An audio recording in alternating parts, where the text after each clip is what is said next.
খোদা না করুন অনিবার্য কোনো পরিস্থিতি ছাড়া আমরা এই প্রক্রিয়ার বাইরে যেতে চাই না, যে আমরা নির্বাচন করছি কারণ জনগণের অধিকার আমরা জনগণের কাছে ফিরিয়ে দিতে চাই, তার ভোটের অধিকার তাদেরকে দিতে চাই এবং সেই অধিকার প্রয়োগ করে যেন তারা নির্ধারণ করতে পারে যে আগামী দিনে রাষ্ট্র পরিচালনার দায়িত্ব কে পাবে। তাদের এই অধিকার বিলম্বিত হোক এটা আমরা চাই না।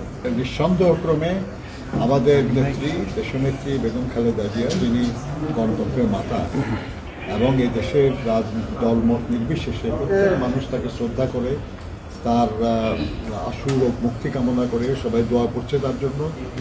আমরা তার সুচিকিৎসার জন্য সর্বাত্মক চেষ্টা চালাচ্ছি এবং আল্লাহর মেহেরবানিতে সম্ভবত কাল ভোরবেলা তিনি দেশের বাইরে চিকিৎসা করবেন।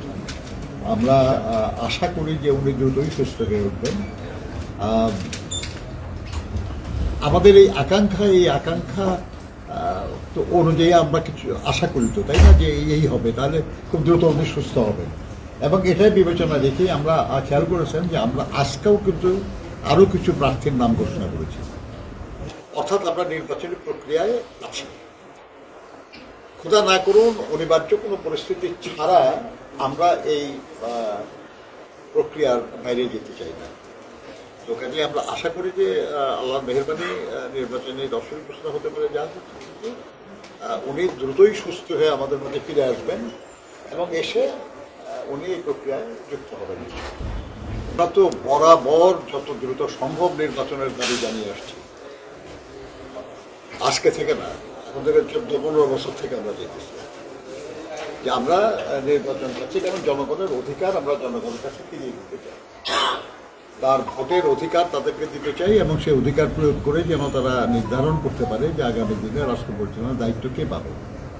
তাদের এই অধিকার বিলম্বিত হোক এটা আমরা চাই না। সেই জন্য আমরা খেয়াল করেছেন যে আমাদের অ্যাক্টিং চেয়ারম্যান সাহেব এইভাবেই আলোচনা করেছেন, আমাদের দলের পক্ষ থেকে আলোচনা করা হচ্ছে এবং আমরা এখনো বলছি যে আমরা যথাসময়ে নির্বাচন হোক, যেটা ঘোষণা হয়েছে সেই অনুযায়ী, এবং সে কারণে যখন তফসিল ঘোষণা করার কথা, এটা যদি বিলম্বিত করার কথা বলি তাহলে তো নির্বাচন বিলম্বিত করার কথা বলা হবে। আমরা এটা ওইভাবে বলার কোনো সিদ্ধান্ত আমাদের দল।